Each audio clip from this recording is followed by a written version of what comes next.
It's actually for my next video, he's actually doing the music in it. Oh, yeah. Oh, that's nice. Really nice. And now we're live. Hello, ladies and gentlemen. I got a special guest. His name is Comrade Pierre Dank. He runs a YouTube channel, and he's like that vaporwave.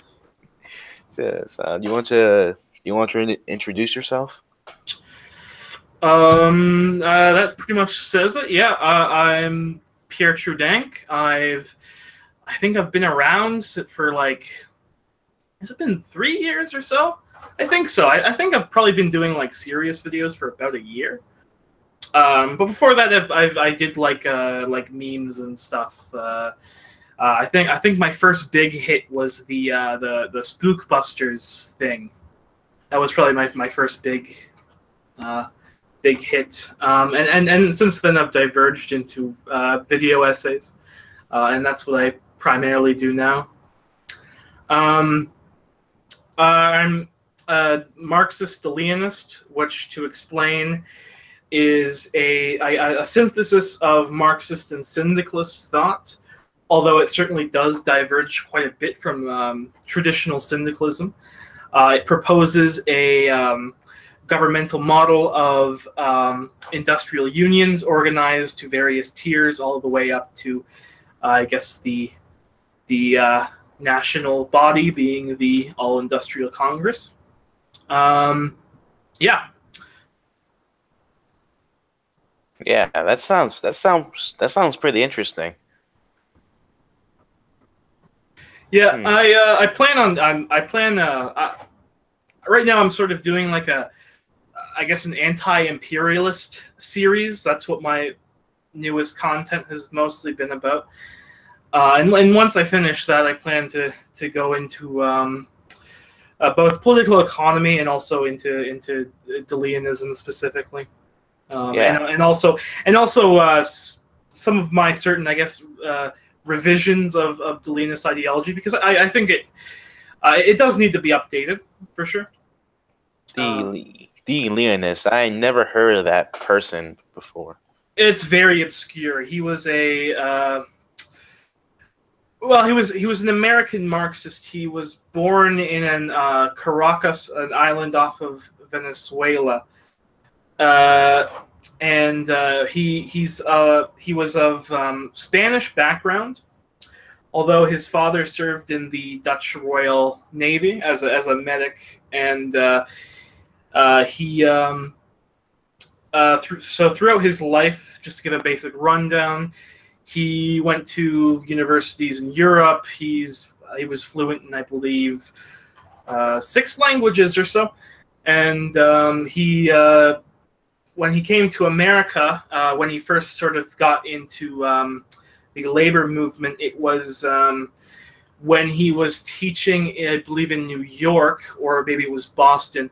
And at the time, yeah, it was New York. And at the time, the Henry George mayoral campaign was going on, and he pledged his support for Henry George, which was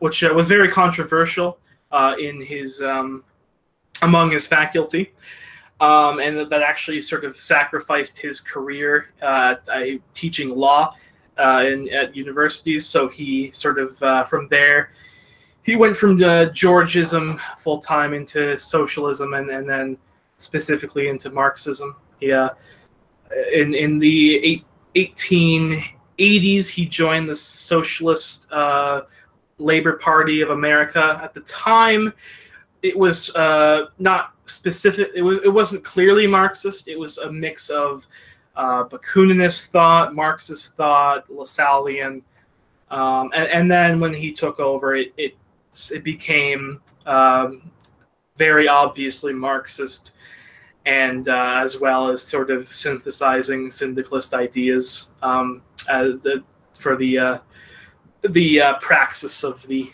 party. It sounds like he led a very interesting life. Yeah, his biography is very interesting, actually. Oh. There's several of them, but one was very interesting. Also, I like to touch on a little bit what happened on Twitter like a couple months ago. You said that the natural. I said something about a natural aristocracy, and you seem to have like a big disagreement there. Yeah, I just said that just kind of sounds like it just sounds like normal capitalism, really.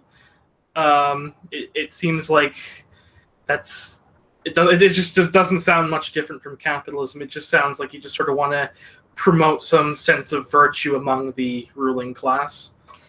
Oh, like the natural aristocracy under Jeffersonian um, terms is basically that there's a natural aristocracy among men that has talent, virtue, and it should lead, and that should lead to a government that they should lead government and society to better play, to better ideas and things. That's what I mean by that, like Okay. virtuous upper class. Um, it's very meritocratic as well. This type of aristocracy. Um, You know what that reminds me? It reminds me of some of the ideas that came out of Cirque Proudhon. If you're familiar with Georges Sorel and I believe Georges Valois, it was sort of this really weird syndicalist movement that tried to synthesize. It was like the first of the national syndicalists. If you've ever heard of them, they tried to like synthesize nationalism with syndicalist thought. And they had a whole idea of they were radically against democracy, and they were for what they called a producer aristocracy. So they were for like a radical avant-garde, a proletarian elite, and a producer aristocracy is what they said. You know, it was a really weird. I guess what from a Marxist position, what you could call it is like feudal socialism, which he said in the Communist Manifesto, where it's socialism, but in the name of reactionary ideas. That's just kind of what it reminded me of the idea of instead of democracy, you have sort of a meritocratic, virtuous system of government. Also, what's your opinion on Zizek from Pragmatic Culture in the chat? When he said the chat, I quite like Zizek. I should probably read more. I think some of his ideas are interesting.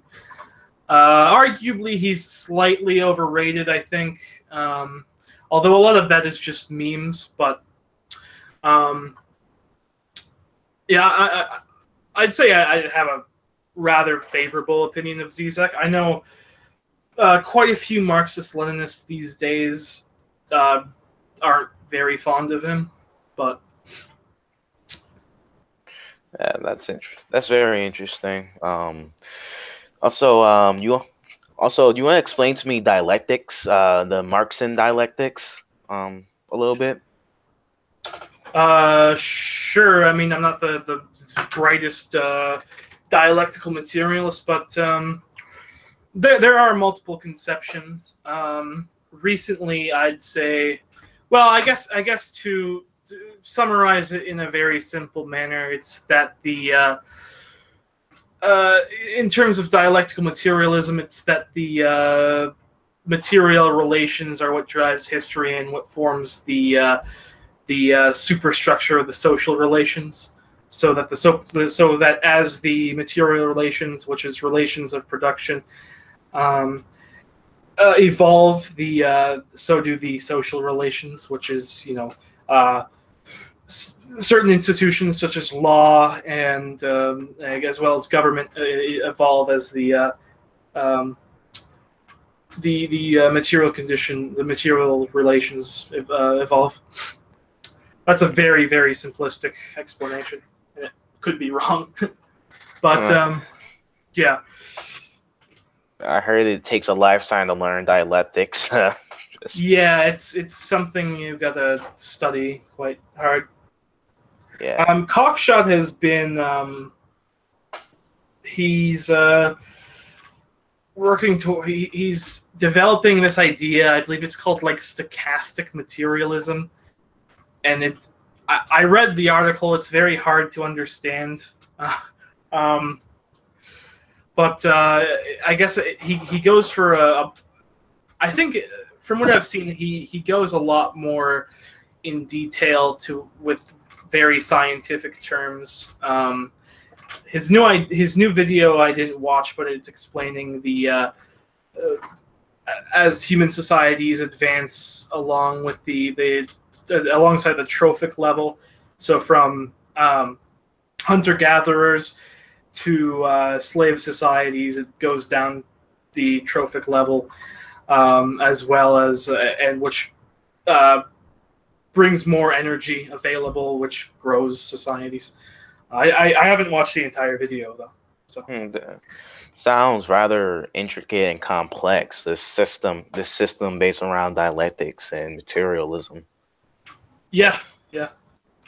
Just what got you into Marxist thought anyway? Like, were you a libertarian before, or? Yeah, I was when I was like 13. I was I was a libertarian, then liberal, then like social democratic, and then towards the end of high school I got into Stirner, and certain like post left anarchist thought. Then from there I sort of just ditched that and moved more. Well, moved more. I'd say I wouldn't say Marxist, but more socialist in general. And then from there, picked up Marxism. So like before like Marxism, while I was a socialist, I was like a market socialist, like a Lassallean type of view. I would say. Oh, that's a pretty interesting transition. Do you I don't know, do you still have some libertarian tendencies in your personal political philosophy, or you're pretty much? Yeah, I would say I do. I'm not like my political compass test, which isn't very reliable, but it puts me like pretty all the way to the left, but right in the center of the libertarian and authoritarian axis. So I guess towards my view of the organization of the state, I would say it's rather libertarian, in that it gives a lot of autonomy towards the industrial unions, and away from a bureaucratic sort of politburo. Also, in one of your more recent videos were about anti-imperialism, and the main topic was about certain skull YouTuber or skeptic. Yeah. Just like, it's like, when you say anti-imperialist, like, what does that exactly mean under your terminology? So as I explained, I oppose the capitalist imperialism, which I view as a stagnating force. Its tendency to support globally industries that are largely rent-driven and that are largely... So in the Middle East, for example, like such as Saudi Arabia, you see, especially in the Gulf states, a higher correlation of oil rents, and you also see a correlation of them being a much more reactionary. And so so what I would say is that my anti-imperialism is much different from certain anti-imperialist tendencies that you may run into post-colonial thought, where it's sort of a very very simple view of, it's about like resisting like the West or something, a vague idea of the West. I think my anti-imperialism is more about resisting capitalist imperialism, or resisting the comprador bourgeoisie, and And even movements that are class collaborationist between the proletariat and the national bourgeoisie against the comprador bourgeoisie, because when you defeat the comprador bourgeoisie, the national bourgeoisie will industrialize because they are more profit driven, whereas the comprador bourgeoisie is much more rent driven, and they also tend to be much more reactionary. So my anti-imperialist thought is centered around advancing the class struggle by opposing reaction and forces of stagnation across the developing world, so that they are free to industrialize, which would advance the class struggle globally. Do you have any opinions on third worldism? Yeah, it's what I would say. It belongs to the anti-imperialist tendencies that I would oppose. I guess the revisionist or unscientific anti-imperialist positions. It's better, like, at least from what I if we're talking about Jason Unruh, it's better than, like, post-colonial thought and especially Sakaiism. However, it's a regression in Marxist thought, I think, because it relies on this idea of unfair exchange, which is it's a pre-Smithian economic view. From Marx, of course, we know that it's the fair exchange, that the so-called fair exchange, that is to be criticized. Wherein, certain industries in the developing world that take say they take 40 hours to produce a commodity that in the West it takes 10. It's an unfair exchange, but it's the way Jason views it is it's a regression. Marx said that, for example, one of his quotes was that the wool spinner who takes much longer to weave than a mechanized factory, they will be competing, and that's where the unfair exchange comes from. Whereas Jason views it as the unfair exchange is that the developing world is it's just exploited, and their prices are driven down by some magical force somewhere. So I think that the correct anti-imperialist view is supporting the national bourgeoisie over the comprador bourgeoisie to industrialize, rather than this sort of very anti-Marxist view of unfair exchange, which can be rather reactionary because it is sort of a medieval view of economics. Oh yeah, so you're not a gradualist in any sense. You're more like a accelerationist, or if I'm getting my I guess you could say that, yeah, my conception of anti-imperialism is rather accelerationist.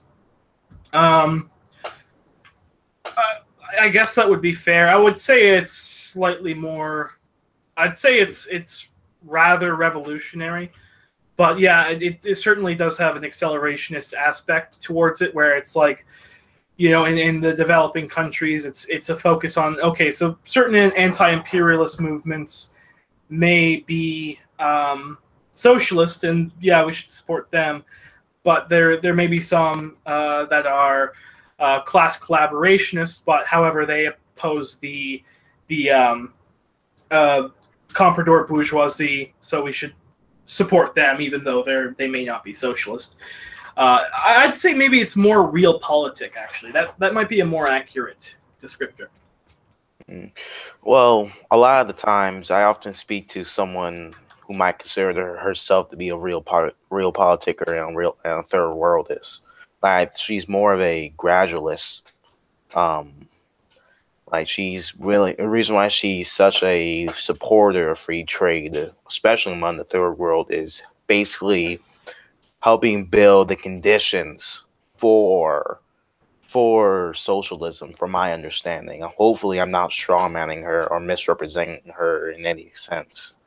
Um, So like a gradual sort of change towards what? Towards like social democracy, or is it like a gradual change towards like, I don't know, like a some sort of like Landian neo-reactionary version of libertarianism that would create the conditions for socialism?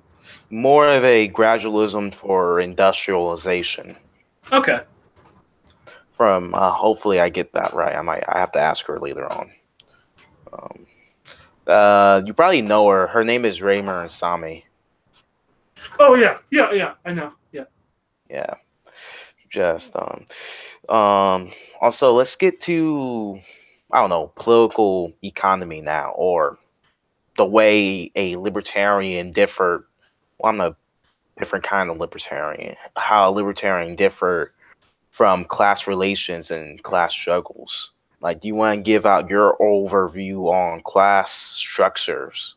Um, So from the Marxist view, the general antagonism within society is the bourgeoisie versus proletariat. No, that's not saying that each single class division can be neatly fit into those two camps, but that's essentially the general view of the societal antagonism. Of course, you have petty bourgeoisie, labor aristocrats, lumpen proletariat, you name it, and there's certain other emerging classes that are a little bit of a gray area, but that's the overall general antagonism. well, from okay. Now, the general difference that arises between socialist and right-wing libertarian thought, it goes back to obviously political economy. So now both sort of share certain Ricardian ideals or ideas, and I guess the phrase that was one. I believe it was a political economist that used to summarize Ricardian thought, which was, you reap what you sow. So now the disagreement between right-wing libertarian thought and socialist thought is what constitutes the reaping and what constitutes the sowing. And that goes towards the labor theory of value. That's where I'd say the division comes from. Okay, from a more Austro libertarian point of view, they are more willing to agree with the Marxist, the more Marxist view on things, like saying there is a exploitative class, but they feel like that Karl Marx started in the middle of his analysis of his own political economy, and they sort of view it as an expansion, saying it's the state, and that Marxists are right in the sense condemning all all of the things that come along with the economy, but they're wrong to place it on the capitalist class. Um, Yeah, the Rothbardian view, I believe, is that it's on the what was it called, the corporatist class, or the tax class, you could call it, where it's government elites and corporations that receive government funding. I believe that's the Rothbardian view of class. yeah. This also comes from a more Hoppian view too. Mhm. Yes. Yeah. Also, from a more different perspective, from a more nuanced libertarian perspective, and they sort of just view. They don't view the upper classes as oppressive, but as civilizing effect. You know, from this other libertarian school of thought. Like they view the upper class as not oppressive but civilizing. That they um, help to maintain order in their society, civil order. That it's not exploitative, but more of a redeeming, not redeeming, but more of a kind of, I don't know what the exact word I'm looking for. Um, Well, but I'd certainly disagree with that, as it's very clear that capitalism, well, not only does it produce contradictions, but it also produces things like slums, cheap labor, and cheap immigrant labor, I guess you could say, which do cause great divisions and strife within society. So I'd certainly disagree with that. it's And the more like they're willing to use this in this political economy of this libertarian school of thought. Like they're more pragmatic. Like they're willing to use like welfare, you know, like to subsidize the underclasses to keep them in line so they, like won't revolt in any sense. Like sort of what Bismarck did during the late 19th century when Germany was unified. well, yeah, the ruling class does have to deal with uh, antagonisms, of course.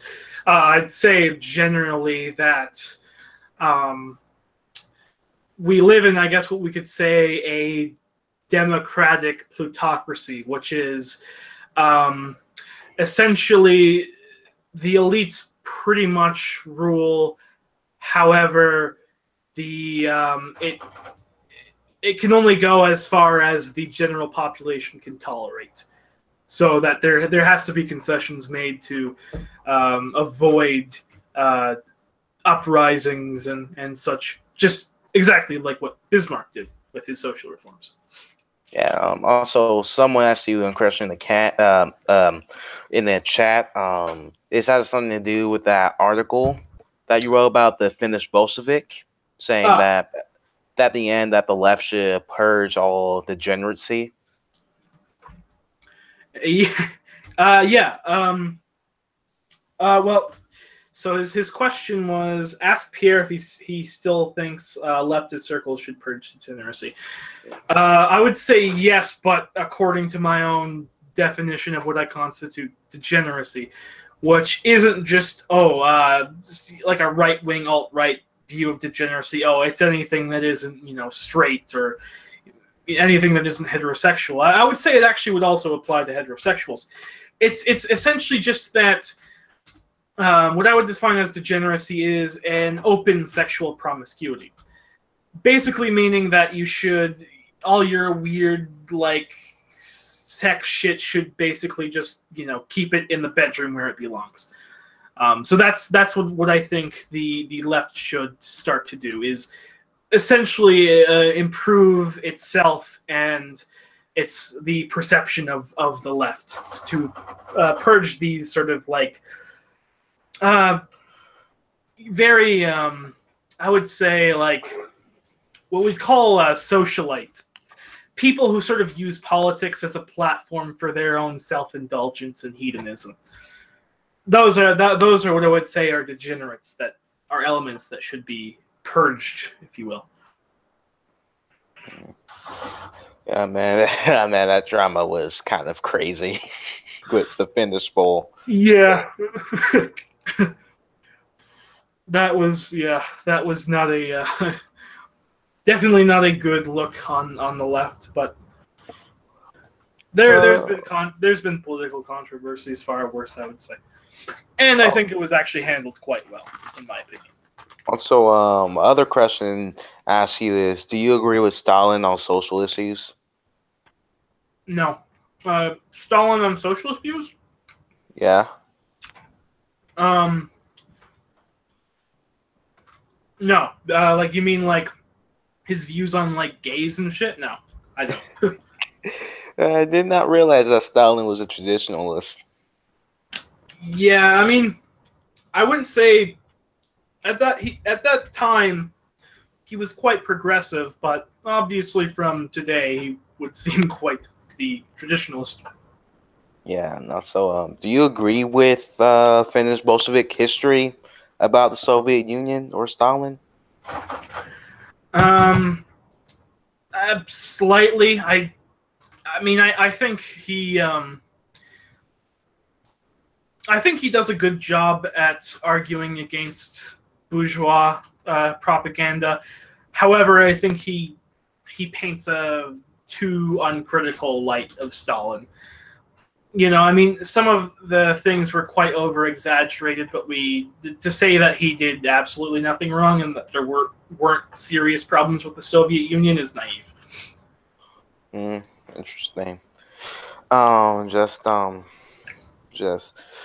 also let's go on a little bit on internet e-jam a little bit. The first time I ever heard of you was through Esoteric Stream where you debated him, and the debate was autistic. About the first 35 minutes of it was like debating the definition of capitalism, and right now, as of this moment, Esoteric is into more deeper drama that's more self-destructive and self-destructing his own madcap community. Yeah, I'd especially say like that segment of the ANCAP community, like the furry, like the weird like cosplayers, I guess. They have the avatars of the like the MS Paint avatars, you know, like things I'd draw when I was like 10. Like that circle of ANCAPs, I would say just have a natural tendency towards self-destruction, and they're all quite lol cows.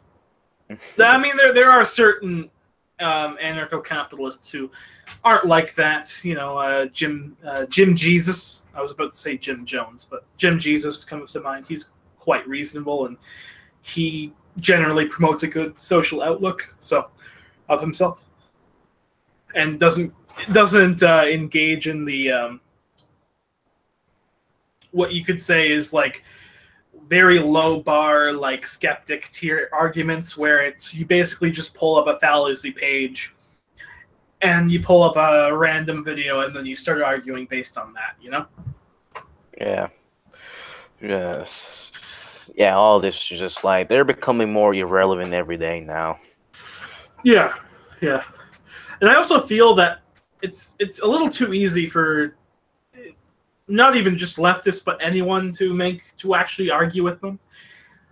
Like I kind of just avoid ANCAPs because like if a reasonable ANCAP were to make an argument, and I might respond to that, but especially like the Mr. Dapperton circle of ANCAPs, it's far too easy. It's just it's you know it's all been said before. Like there's a lot of I mean, I guess it's very easy for leftist YouTubers that are just starting out to sort of like get popular by responding to those videos. I know like Muke, for example, that's pretty much how he started his channel, is responding to ANCAP videos, but it's low hanging fruit, you know?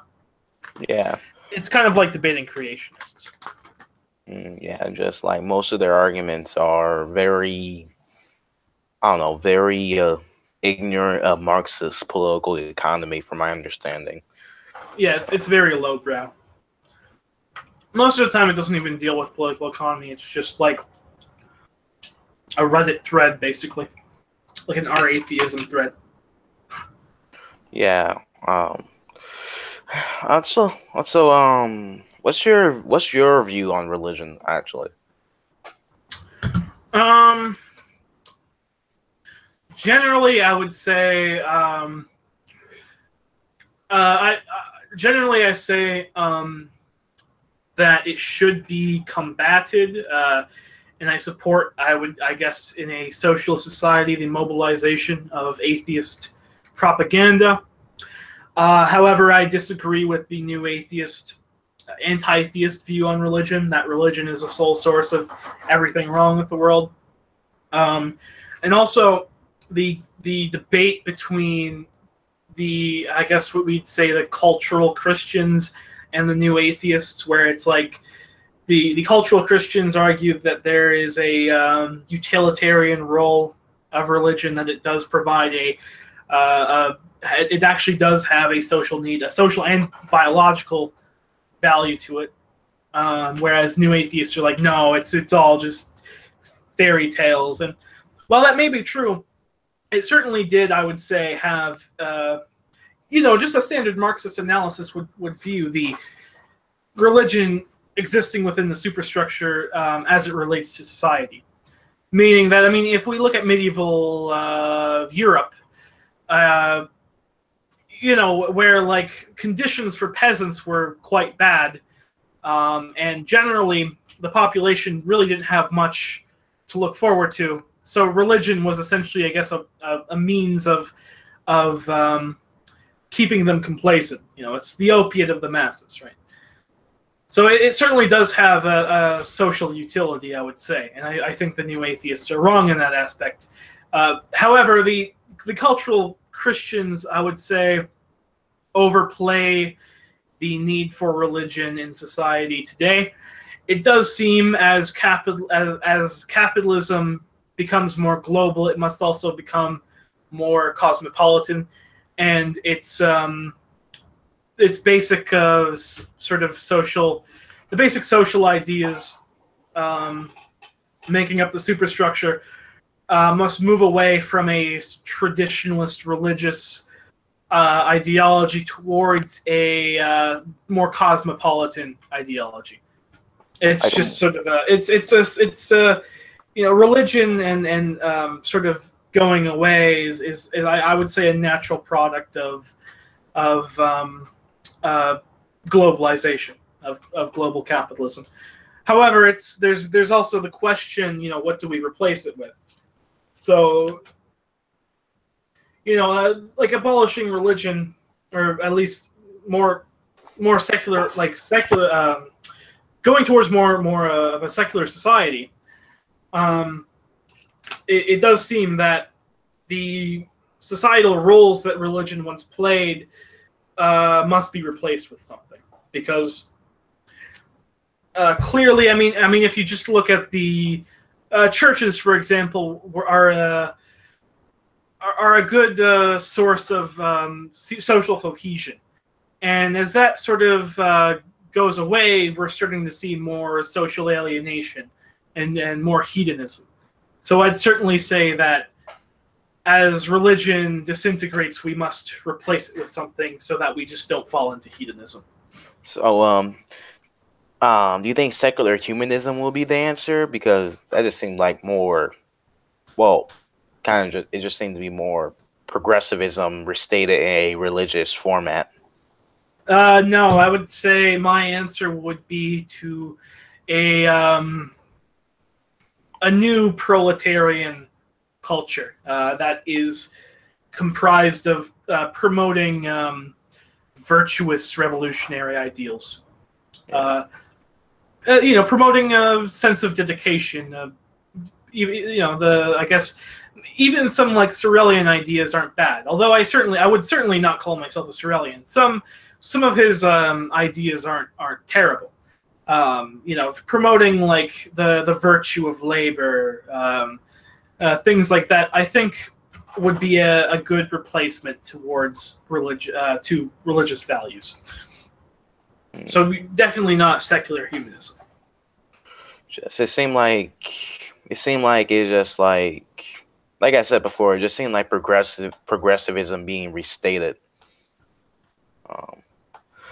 It seemed like it doesn't really solve much of anything, but help fill the void of those people who are former Christians or religious people, and they choose to focus themselves on humanism. Yeah, I would say so. It's essentially, it does have a role in sort of filling that gap that religion once filled. However, I just don't think it's adequate. It doesn't seem like it really does much, Yeah.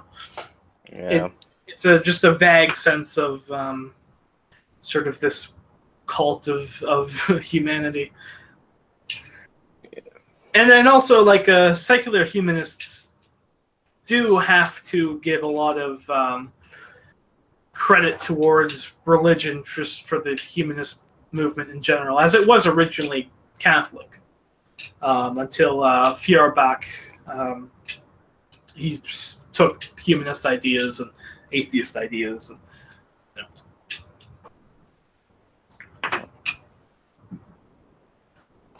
Yeah. It's just interesting times that we're living. Yeah, for sure. Yeah. Just what's your ultimate end goal? What's your ideal society anyway? My ideal society, I would say the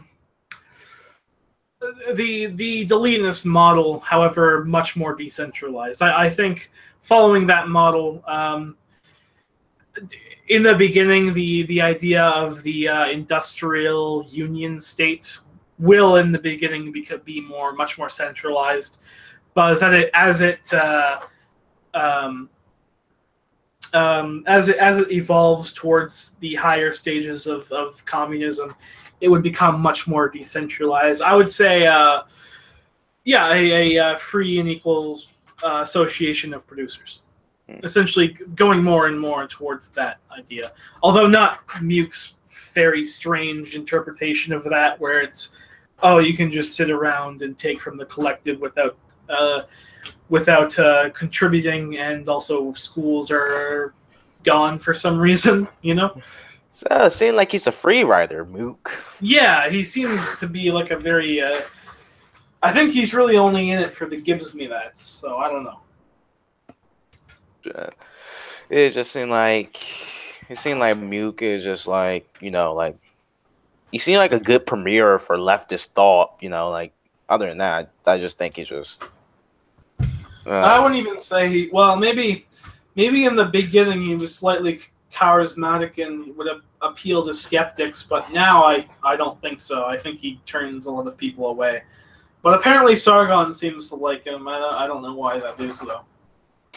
Because I don't know.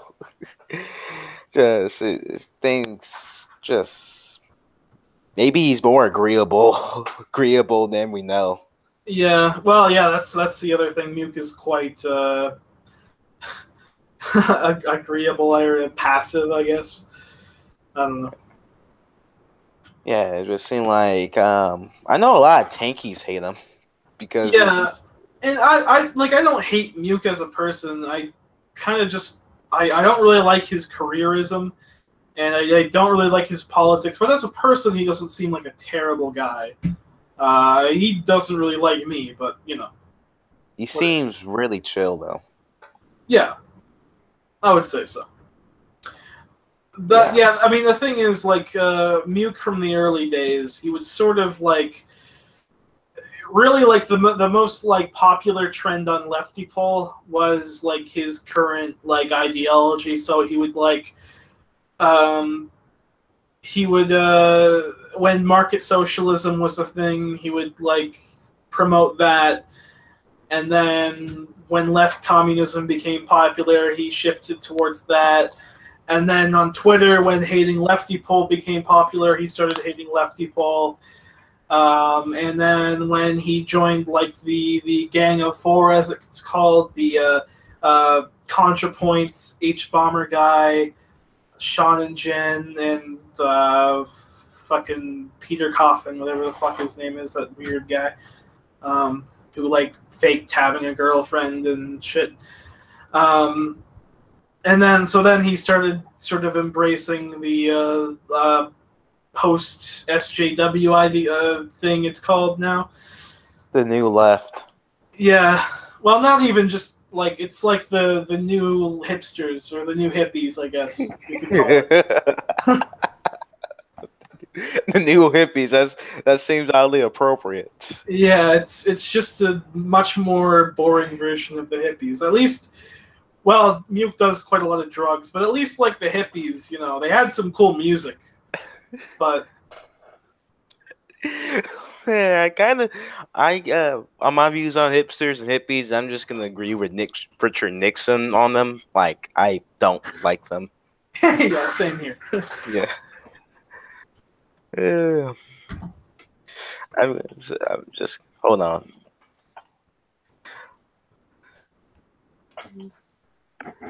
Okay. Okay, I think I just ruined myself for a while. So yeah. I basically said that Stalin is base when Nicholas the Great said Muke is base. Oh yeah. Yeah. Yeah, just some humor. I'm also just this seems like, is there any specific issues that you agree that you're totally libertarian on your foreign policy? Or Yeah, I mean, I would say that like opposing war is generally, I would be totally fine if I were marching in the same line as libertarians. Um, I think the anti-war movement in general is quite important these days, and I think should be sort of pan-ideological. So it should consist of various, leftists, some left-leaning liberal types, libertarians, and maybe alt-right types. I would say, you know. But so long as the agreement is there and we don't compromise anything else, I would say I'd be fine with that. oh yeah, do you have like do you like Noam Chomsky? Do you like him? Not crazy about Noam Chomsky. He's mediocre, I would say. Seem like a lot. Seem like the grandfather, the new left in the 1960s, is still getting praised by moderate leftists. Yeah. The other thing about Chomsky is he kind of has like, in the beginning, like early in his days, he kind of had a crypto-Zionist position. Well, his position on Zionism, that he supports like a what he calls a Jewish community, but not a Jewish state or something like that, like giving land for Jews to settle on, but not forming a state, which sounds to me it just sounds naive. Yeah. Man, it seems like most of our foreign policy is based on protecting. Nah, I'm not gonna say on my channel. I don't want my channel to be taken down by some, I don't know, just some silly stuff. Yeah. Well, as I said in my philo-Semitism video, I mean, I do disagree with the sort of Jews control the world. That's a very naive and just, yeah, it's a conspiratorial view of economic and geopolitical relations. Yeah, it's kind of is, but there is definitely a Jewish influence when it comes to lobbying, when it comes to foreign policy, but it can be overstated at times. Yeah, like the Zionist lobby certainly exists, and is certainly a driving force in geopolitics for sure. Yeah. It just seemed like a very interesting topic. So, also, do you think communism will ever happen? Do you think that's going to be our end of history? The higher stages of communism, yeah, I would say it could be possible. At least I think it would be possible. I mean, the general idea is to create the so at least from socialism, or the lower stage of communism, whatever you want to call it, is to lay down those societal that mode of production, and from there it would evolve Um, I would say the idea of the higher stages of communism, stateless, completely stateless, is possible. Although I think some of Marx's ideas, such as abolishing the division of labor, is quite utopian. I don't really see that happening. So, I didn't know that Marx wanted to abolish the division of labor. In his in his early days in the it was the philosophic and economic manuscripts. He essentially described communism as, oh, you can basically just change your job position every 2 hours, which I think is quite utopian. I mean, in a society where, let's say, where you have vast amounts of automation, you have things such as cybernetics, it could be feasible, yeah. But I think it was when he was the most utopian, for sure. So did Marx later in his life became more realistic and down to earth in his goals? Yeah, certainly. He became much more. He moved away from. In his youth, he was much more idealistic and more Hegelian. Towards the end, he became more critical of Hegel and more of a materialist, for sure. I know that he became less deterministic on his views on history later in his life. Yeah, that is true too. Yeah. Yeah. Just I don't know. I don't buy anything that relates to the end of history. Like Fukuyama argues that liberal democracy will be the final form of human governments. It will be our end of history, or that Marx that we will eventually evolve to communism as the final form of production as our end of history. It just seems, I don't know, seems rather wishful thinking on people who thinks that we're going to actually reach the end of history. I don't view history as a progress, but I view history as cycles. No. I certainly I wouldn't view I don't adhere to any cyclical view of history. I would say it is quite linear.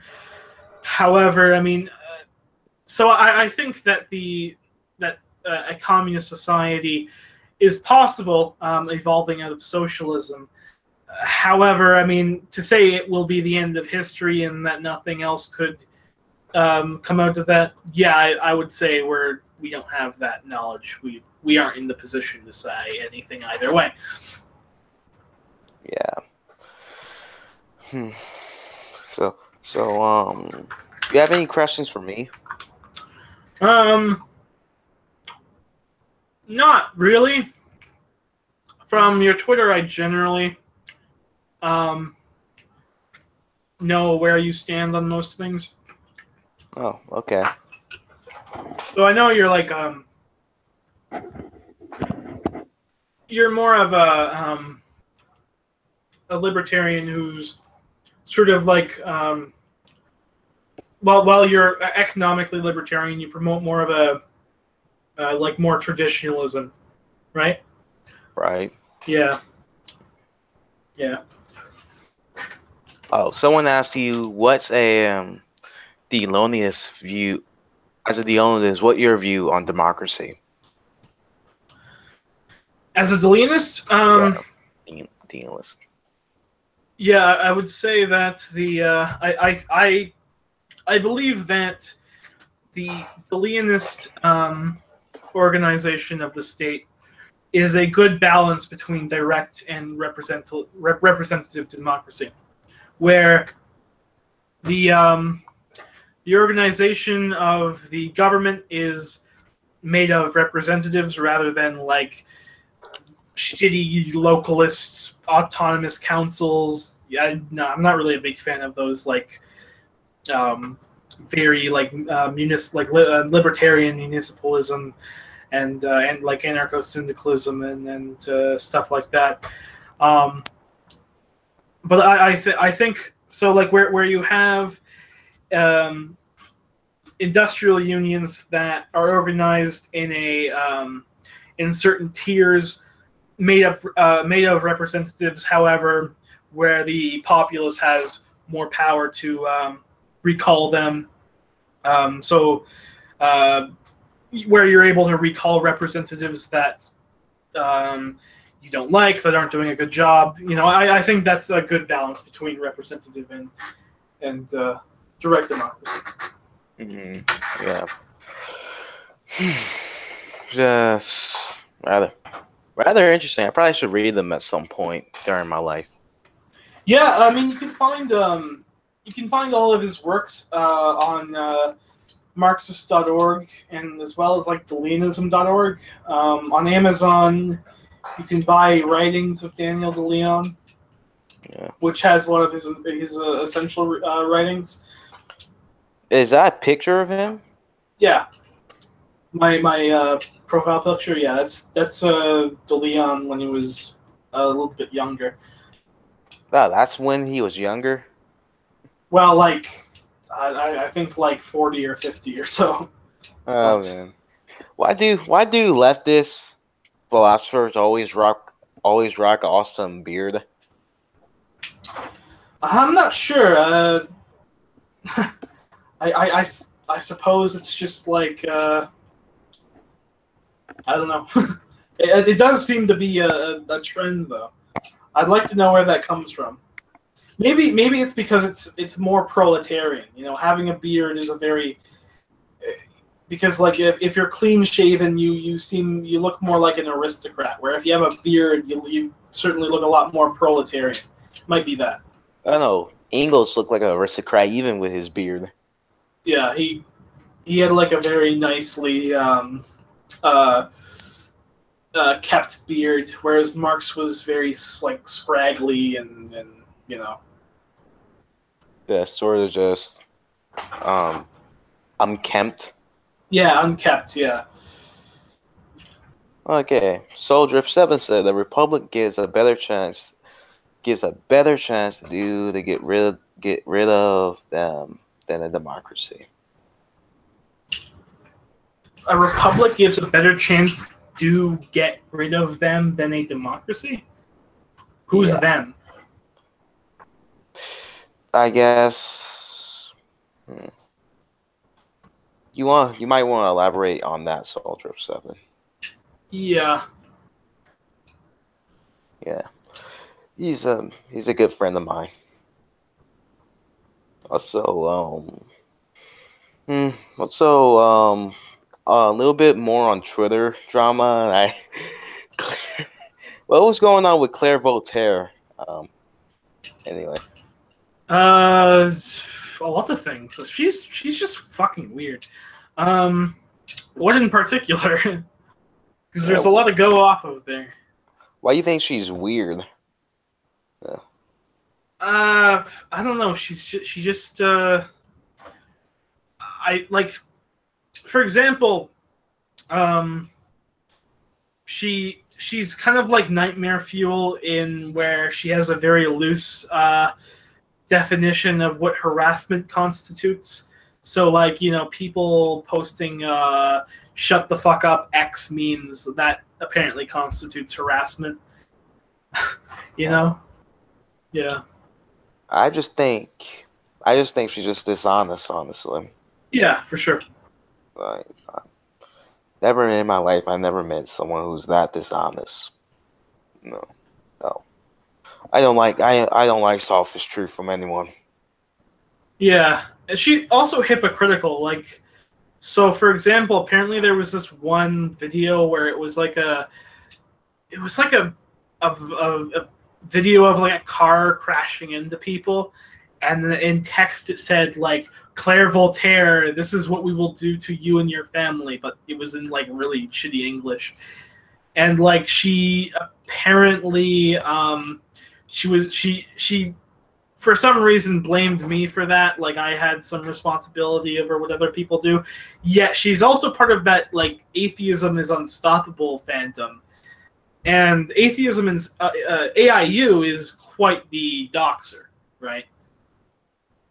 AIU is just a generally crappy person. I don't know why people are still fans of that guy. Yeah, I don't know either. I remember that whole controversy watching the drunken peasants. Yes. Anyone with sense, anyone with human decency should defend atheism is unstoppable. Yeah. Yeah. All right. Okay. For more from Soldier 7, he said you were talking about if you're not happy to get rid of them in direct democracy. Was that what you talking about? Oh. So he was talking about if not happy, get rid of them in a direct democracy. Was that what? I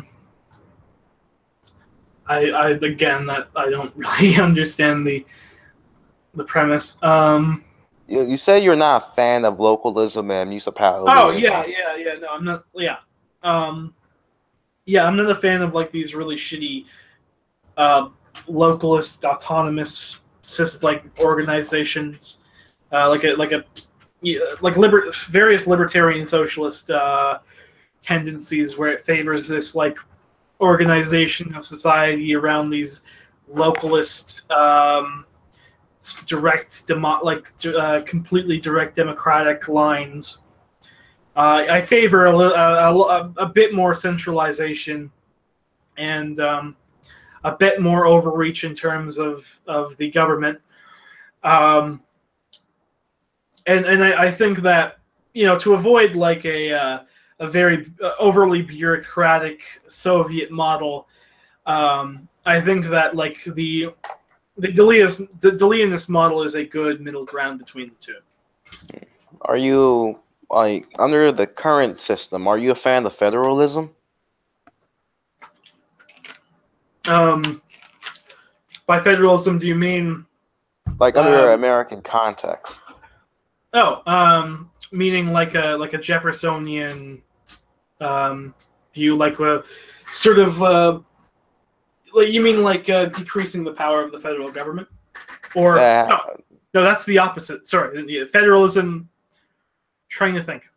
So federalism is I'm not too familiar with like in the American context. In Canada, federalism means like the Pierre Trudeau view of federalism, where it promotes actually a stronger central government. Yeah, under American context, federalism basically means stronger federal government. Yeah, sorry, yeah. Whereas like Jeffersonian was an anti-federalist, right? Yeah. Like, yeah. So Hamiltonian, yeah. I mean, federalists in the sense having more power in the states, like having people have more control over the state. That the federal government should have less control over states' actions, sort of.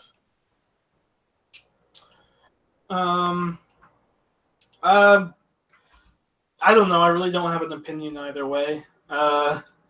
I guess maybe I could justify that from an anti-imperialist position, because if that were the case, I guess the U.S. would be a lot less likely to go to war.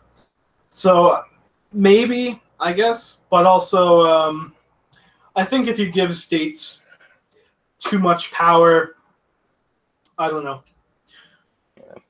I really don't have an opinion either way, really. Yeah. Also, I think I'm going to end the stream here. I hope you enjoy yourself on my channel, and yeah, I hope everybody enjoys a good weekend, and peace out. You want to shout yourself out? All right. Yeah, you can find my channel if you just type in if you just type in Pierre Trudenk, it'll come up. Yeah, my channel's Comrade Pierre Trudenk. Yeah. Yeah, peace out, and Wakanda forever.